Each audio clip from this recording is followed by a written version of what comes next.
অজ্ঞানতিমিরন্ধস্য জ্ঞানাঞ্জনশলাকয়া চক্ষুरुन्मीलितं येन तस्मै श्रीगुरवे नमः।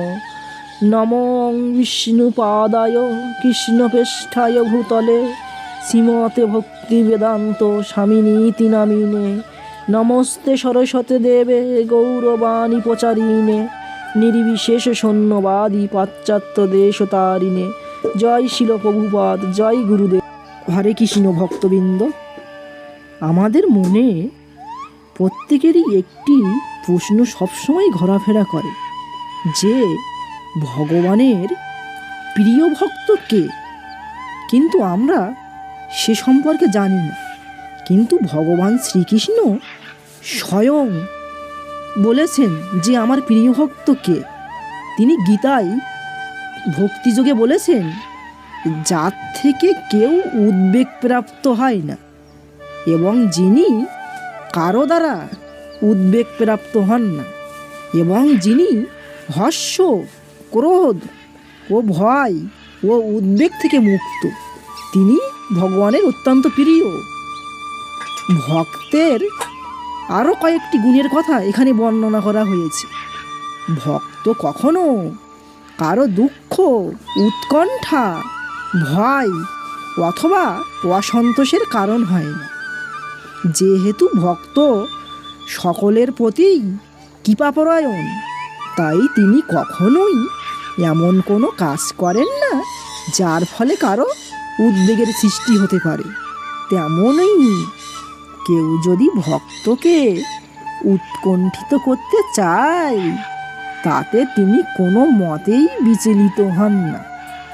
ভগবানের কৃপার ফলে তিনি এমনভাবে অভ্যস্ত যে কোনো রকম বাহিক গোলযোগের দ্বারা তিনি বিচলিত হন না। প্রকৃতপক্ষে ভক্ত যেহেতু সর্বদাই শ্রীকৃষ্ণের সেবায় নিয়োজিত এবং শ্রীকৃষ্ণের ভাবনায় মগ্ন থাকেন, তাই জড়জগতের কোনো অবস্থাই তাকে বিচলিত করতে পারে না।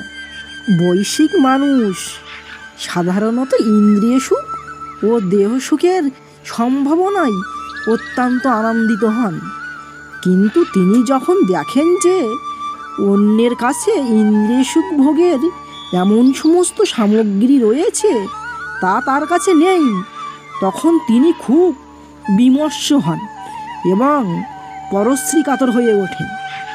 যখন তিনি দেখেন তার শত্রুর আক্রমণের সম্ভাবনা রয়েছে, তখন তিনি ভয়ে ভীত ও সম্ভ্রান্ত হয়ে পড়েন এবং তার জীবনে যখন ব্যর্থতা আসে তখন তিনি হতাশ হয়ে পড়েন।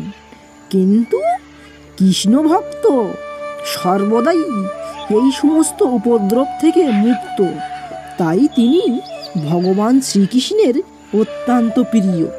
তাহলে আমাদেরকে ভগবানের প্রিয় হতে গেলে আমাদের উদ্বেগ প্রাপ্ত হলে হবে না এবং আমাদের মধ্যে যে কাম, ক্রোধ আছে এর থেকে মুক্ত হতে হবে। তাহলেই আমরা একমাত্র ভগবানের অত্যন্ত প্রিয় হব।